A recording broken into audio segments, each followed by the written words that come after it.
He returned to the house left behind by his grandmother, a wounded veteran, accompanied by his faithful dog, the one who had fought alongside him in the war.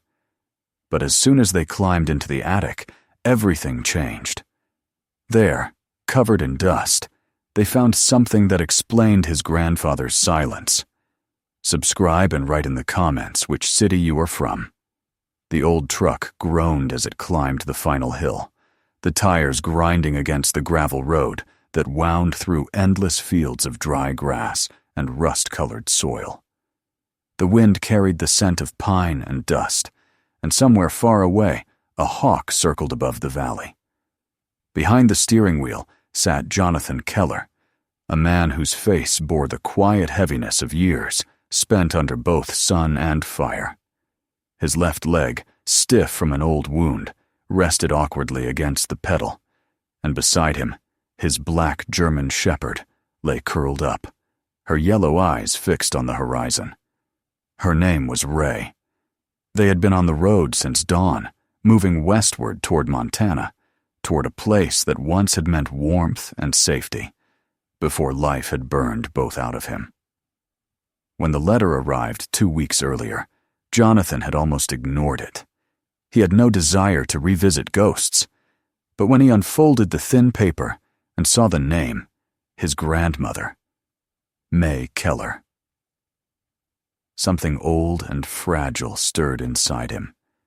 She had passed away quietly, the letter said, leaving behind the family farm and house, the same house where he had spent summers as a boy, before war, before everything changed.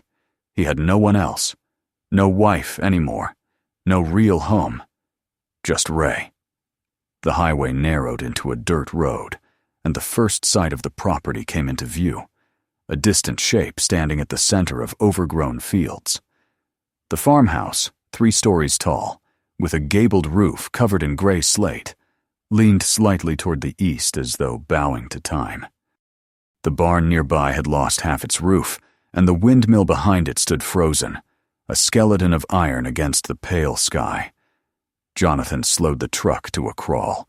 Ray lifted her head, alert, tail twitching. He stopped near the porch, killed the engine, and sat in silence. The ticking of the cooling motor mingled with the chirping of crickets. He could almost hear his grandfather's laugh, the creak of the swing that had once hung from the oak tree, the call of his grandmother from the kitchen window. But the air was still now, and only Ray's low breath filled the cab. Home, Jonathan muttered. The word felt strange in his mouth, foreign. He stepped out, his boots crunching on dry grass. Pain flickered through his leg, but he ignored it. Ray jumped down after him, landing softly, her ears pricked forward. She trotted ahead toward the porch, sniffing at the warped wooden steps, as if she recognized the place too. Jonathan reached for the doorknob. It turned easily. The door had been left unlocked. Maybe for him. Maybe because no one cared to lock it anymore. Inside, the smell of dust and time hit him first. The air was stale, thick with years of silence.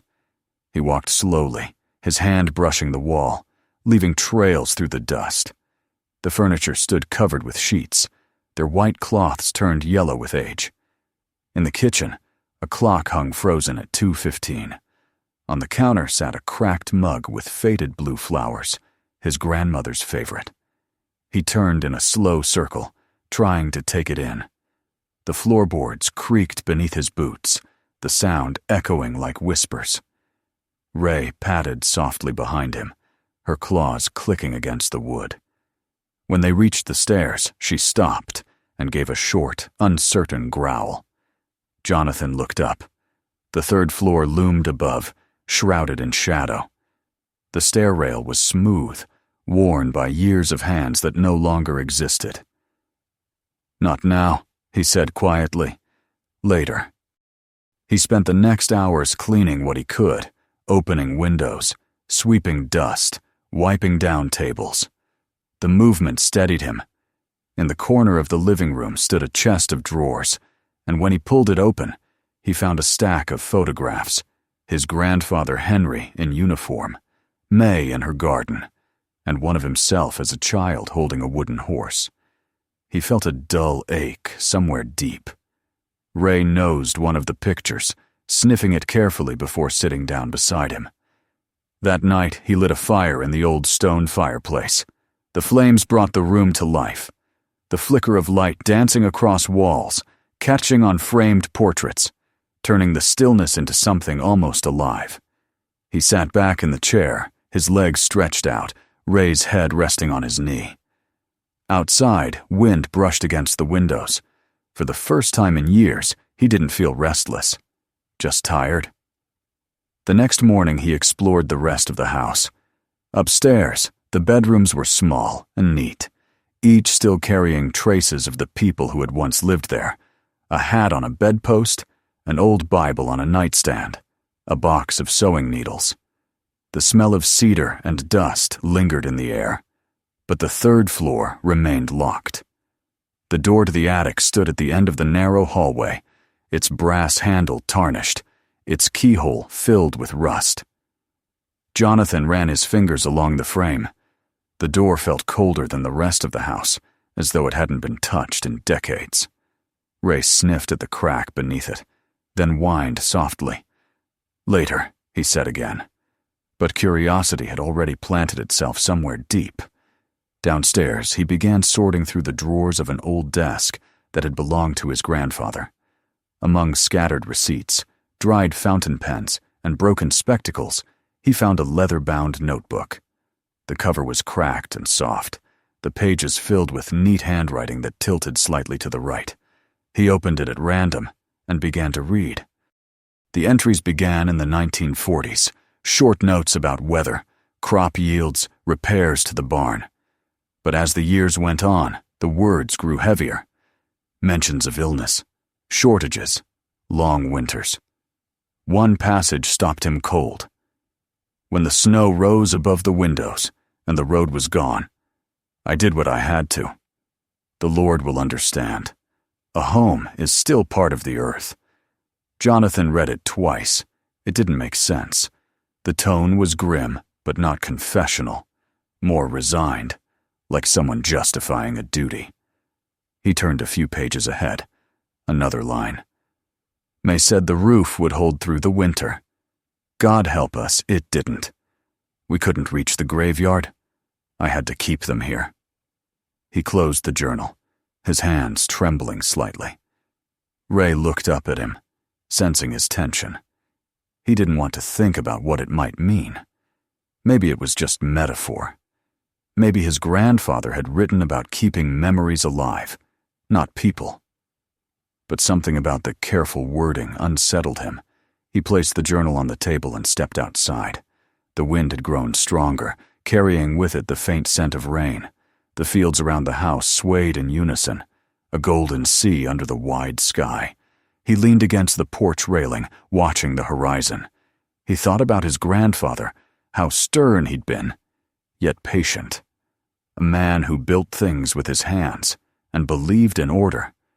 The kind of man Jonathan used to want to become before war had made him into something harder, quieter. He remembered being a boy, running through these same fields with bare feet. Ray's predecessor, a brown shepherd named Duke, racing beside him. His grandmother had stood at the porch shouting his name, her voice carried by the wind. It all felt impossibly distant now, like another life that belonged to someone else. As evening fell, he returned inside and sat once again by the fire. He could hear the faint rustle of mice in the walls, the creak of the beams above. Somewhere up there, behind that locked attic door, something waited, not sinister, just old. A piece of family history buried under time. Ray lifted her head, ears twitching toward the ceiling. "You hear it too, huh?" Jonathan said softly. The dog whined and settled back down, her tail thumping once against the floor. Jonathan took the notebook again, turned to the last page, and found a small note written in shakier handwriting. "For whoever finds this, remember us kindly. A man can only do what he must to keep his family together." The attic holds our story. Treat it with mercy." Jonathan closed the book and stared at the dying fire. The flames had burned low, leaving embers that glowed like faint eyes in the dark. That night, sleep came in short bursts.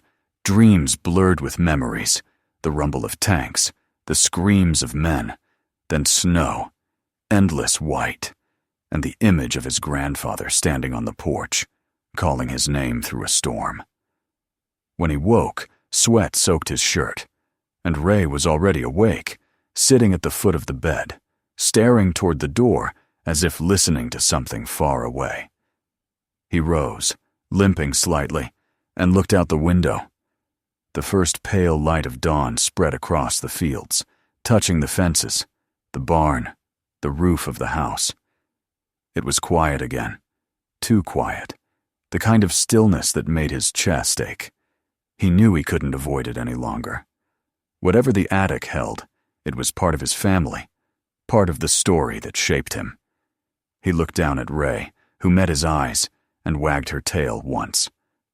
"Tomorrow," he said. "We'll see tomorrow." Outside, the windmill creaked faintly, and in the distance, a crow called from the trees.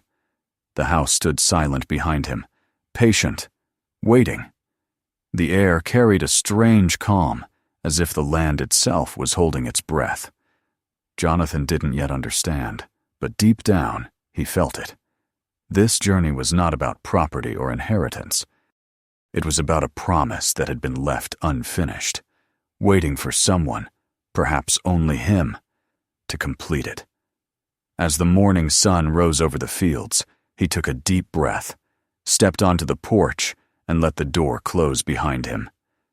The sound echoed through the empty rooms like the final note of a song that had never truly ended. And somewhere in that silence, between the weight of memory and the hum of the wind, the old house seemed to exhale, as if relieved to have someone home again. The morning light broke through a gray veil of clouds, spilling softly across the weathered fields.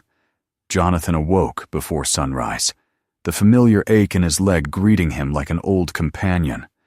Ray was already standing near the door, tail swaying, eyes alert, as if she too felt that this day would not be like the others. He poured himself a cup of stale coffee, sat by the window, and stared at the distant barn, now draped in mist. The house was quiet, almost too quiet, and the memory of the locked attic door pressed on his thoughts like a weight he could no longer ignore. He had avoided that door long enough. The words in his grandfather's journal still echoed in his mind. "I had to keep them here." Each time he repeated the sentence, it felt heavier. There was no mystery in his grandfather's tone, no superstition, just the desperate practicality of a man who lived through winters harsher than memory could soften. Jonathan knew hardship. He had seen the faces of soldiers trapped in snow and silence.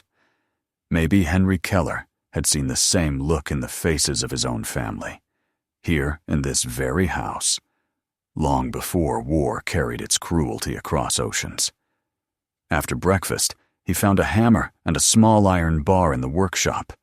The tools were cold to the touch, coated in a fine film of rust. Ray followed him as he climbed the narrow staircase, each step creaking beneath his weight.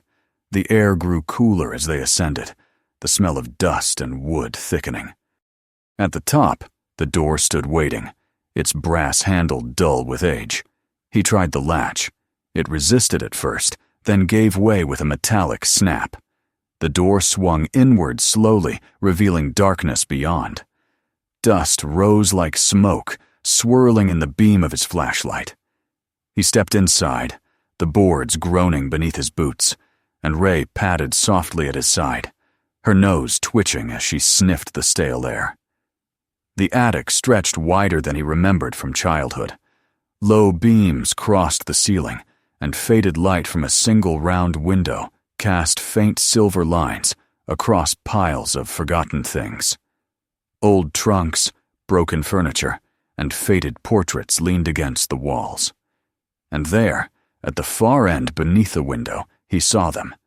4 slabs of stone arranged in a neat row. For a long moment he couldn't move. His breath caught in his throat. He approached slowly, his flashlight trembling in his hand. The slabs were gray, their edges smooth by time. On each one, faint engravings, names and dates carved by hand. Martha Keller, 1908 and 1936. Thomas Keller, 1910, 1942. May Keller, 1912 and 1985. Joseph Keller, 1881 to 1959. He whispered the names aloud, as if speaking them might bring back the warmth of memory. These were his family, his great-grandparents, his grandparents, people he had only known through faded photographs and brief stories told by his father long ago. But to see their names here, inside the house, carved into stone, it broke something in him. He knelt beside the nearest slab, running his hand across the cold surface.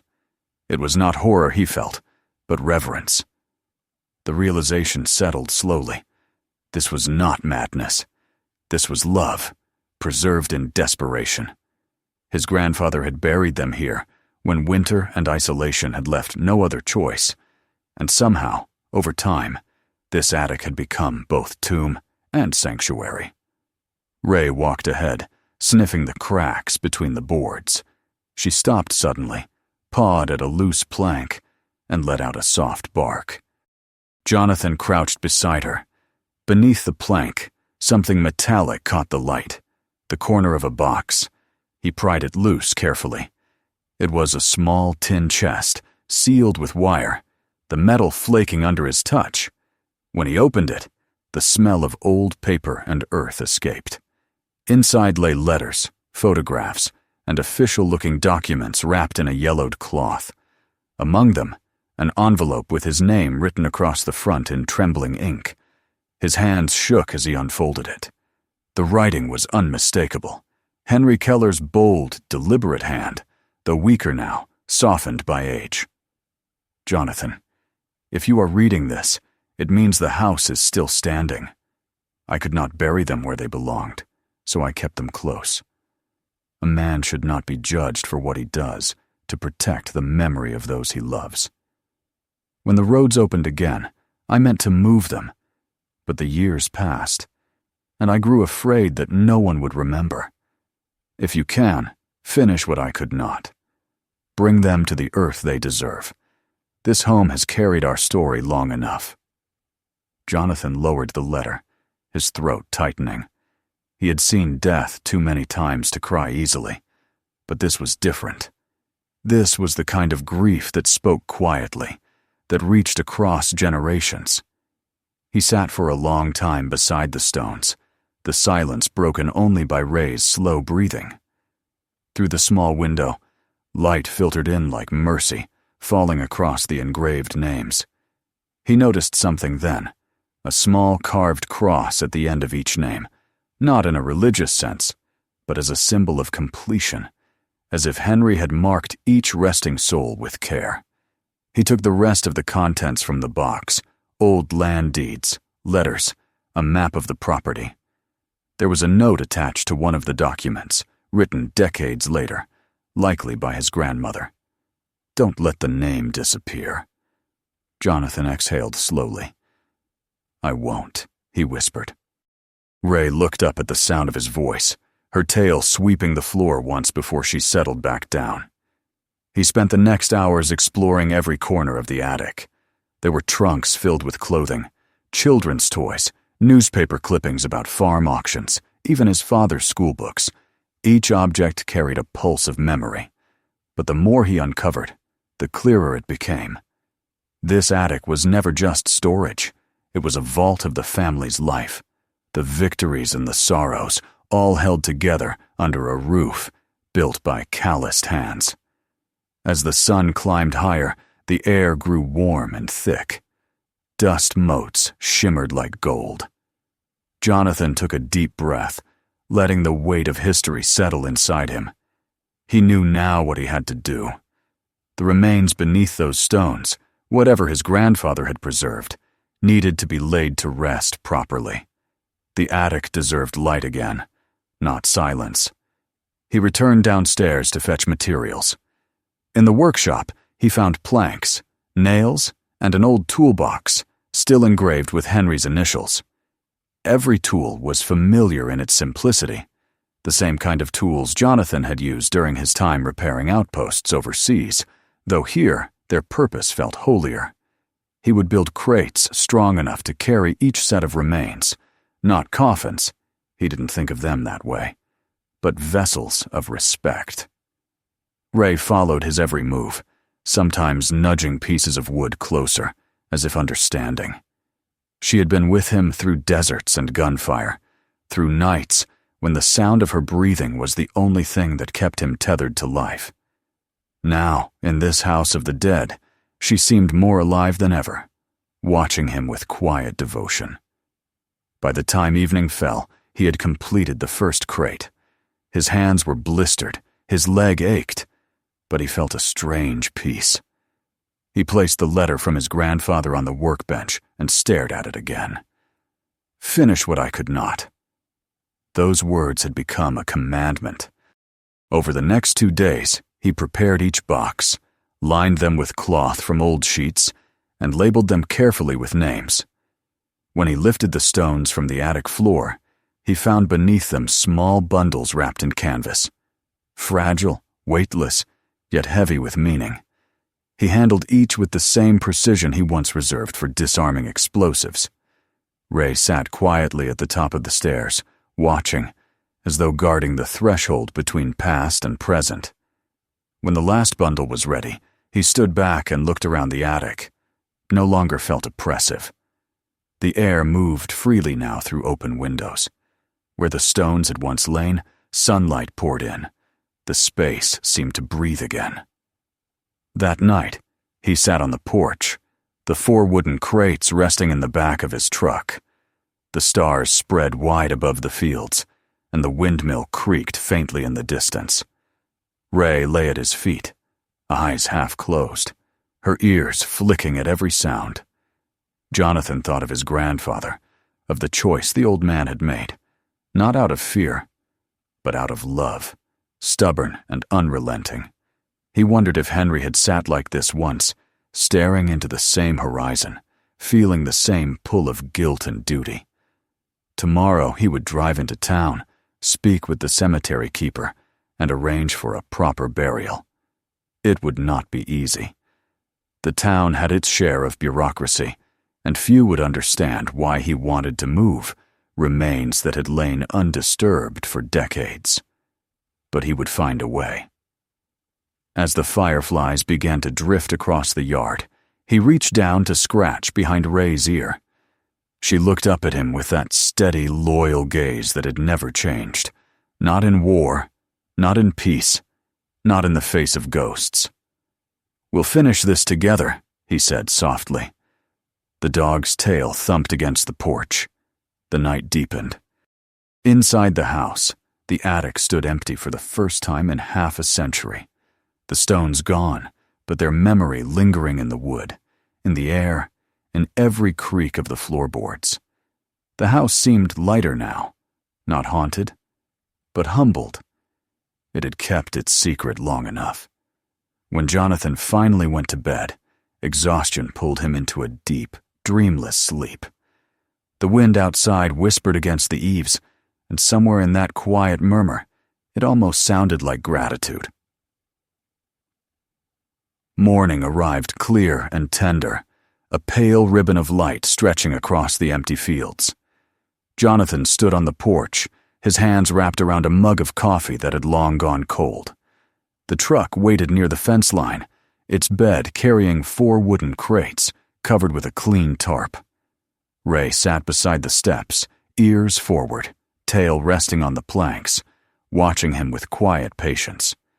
The air smelled of thawing earth and pine resin, and for the first time in years, he felt that the weight inside his chest had a name duty, not grief. He had called the cemetery office 2 days before. The clerk, a woman with a slow, thoughtful voice, had hesitated when he explained what he needed. "You're saying the remains are in your attic?" she asked. He had heard the disbelief through the static of the line. "They've been there since the 50s, he said. "It's time they were moved." After a pause, she simply replied, "Come early. We'll find a spot." It was all the permission he needed. Ray leapt into the passenger seat as he climbed into the truck. The road to town was narrow and empty, weaving between fields glazed with the soft green of early spring. Flocks of crows rose from the ditches as the engine passed, and the air grew colder the closer they came to the river bend. Jonathan drove in silence, the steady hum of the tires like a slow heartbeat. His leg throbbed with each bump, but he welcomed the pain. It kept him awake, focused, grounded. When they reached the small cemetery on the outskirts of town, the gates were already open. A caretaker, a man no older than 30, stood waiting near a row of cedars, hands tucked into his coat pockets. He nodded as Jonathan parked and approached. "You're the one from the Keller place?" the man asked. "That's right." "Didn't know anyone still lived out there," the caretaker said. "Most of those farms have been empty for years." Jonathan looked at the horizon. Some houses don't forget that easy. He explained what he wanted: a single grave site, large enough for 4, with 1 stone to bear the family name. The caretaker, perhaps sensing something sacred in the request, offered no judgment. Together, they chose a quiet corner under an old elm, where the ground sloped gently toward the river. Jonathan opened the truck bed, and for a long time neither man spoke. The crate seemed smaller than before, fragile now that they were under the open sky.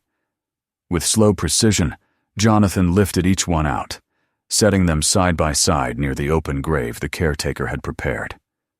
Ray circled once, sniffed the ground, then sat down a few feet away, her gaze fixed on the boxes.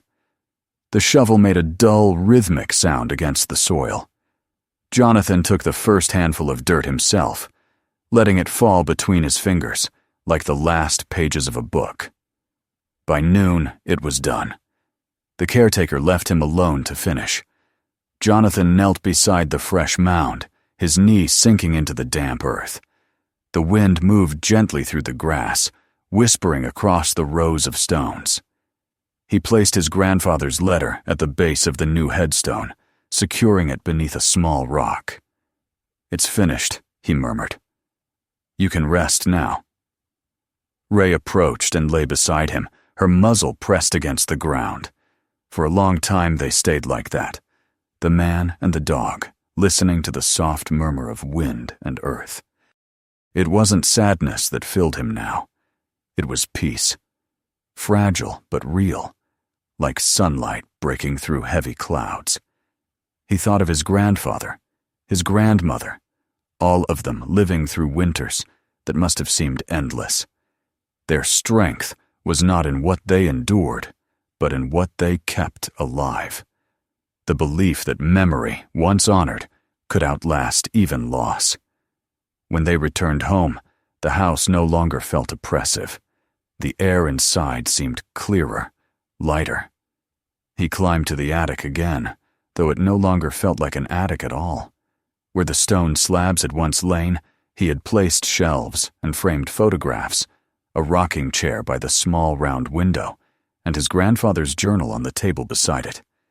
He called it the memory room now.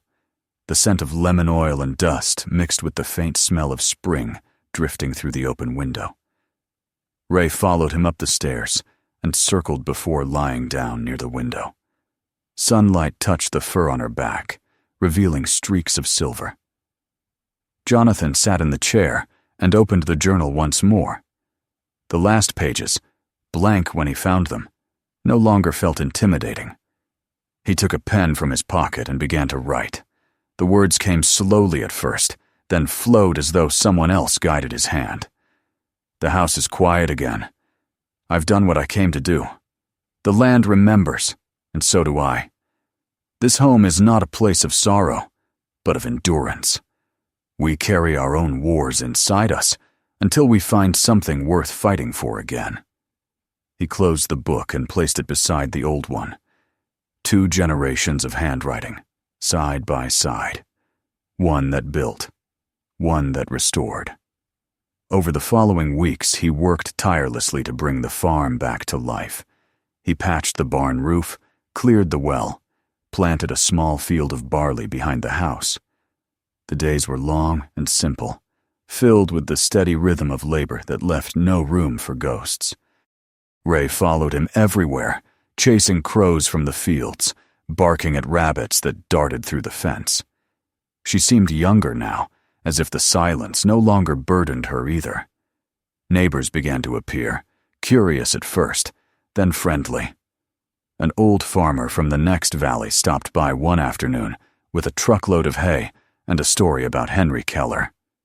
"Your grandfather was stubborn," he said with a laugh. "But he helped everyone, fixed half the roofs around here after the storm of '59. Jonathan smiled faintly. "That sounds like him." The man nodded toward the fields. "It's good to see the place alive again. It's been waiting for someone to come back." When evening fell, Jonathan often sat on the porch with Ray at his feet, watching the sky fade from gold to violet. He could see the cemetery hill in the distance, a faint dark line against the horizon. He liked knowing it was close, not haunting him, just watching quietly, as if the past had settled into its rightful place. The nightmares that once woke him in the small hours came less often now. When they did, Ray would nudge his hand until the tremors passed, and the sound of her breathing would steady him back into calm. He learned to listen to the silence differently. Where once it felt suffocating, now it was filled with texture. The crackle of the wood stove, the hum of wind through the rafters, the steady drip of rain on the porch roof. These were living sounds, not reminders of emptiness. Spring deepened into early summer.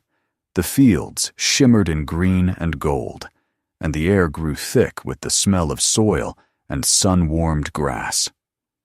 Jonathan built a small fence around the front yard, hung his grandfather's tools on the shed wall, and painted the porch steps blue, just as his grandmother had once done. Each small act felt like an offering, a thread stitching the present to the past. One evening, as twilight spread across the land, he walked to the edge of the field, where the last light caught the distant silhouette of the windmill. Ray walked beside him, her gait slower but steady. He stopped and looked back at the house. The windows glowing softly, smoke rising from the chimney. For the first time since returning, he understood what it meant to belong somewhere, not as a soldier or a survivor, but as a keeper of memory. He spoke aloud, though there was no one to hear but the wind. "It's all right now. You can rest." His voice carried softly, blending with the rustle of barley.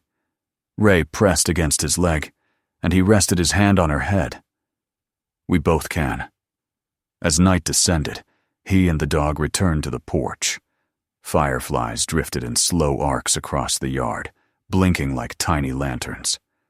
The stars emerged one by one above the hills, the same stars that had watched over his grandparents, his father, and all those who had come before. He leaned back in the chair, the wood creaking beneath him, and felt the steady heartbeat of the earth beneath the floorboards. He no longer thought of the house as haunted or broken. It was simply honest, a vessel that had endured just like him. The pain in his leg was still there, a dull echo of the past, but it no longer defined him. He had found a rhythm again. Work, rest, memory. The circle was complete. Before heading inside, he looked once more toward the distant cemetery, barely visible under the moonlight. A gentle peace settled over him, deep and enduring. The wind stirred the fields, carrying with it the faint scent of the river, and somewhere far off an owl called. Jonathan rose slowly, his movements measured, but sure. "Come on, girl," he said. Ray followed, her tail brushing his leg. Inside, the light from the hearth flickered against the walls, warm and steady. He paused at the base of the stairs, glancing upward to where the attic waited, no longer a place of shadows, but of remembrance. He didn't need to go up tonight. He knew what was there, and that was enough. As he closed the door behind him, the old house seemed to breathe with him, its timbers settling in quiet agreement.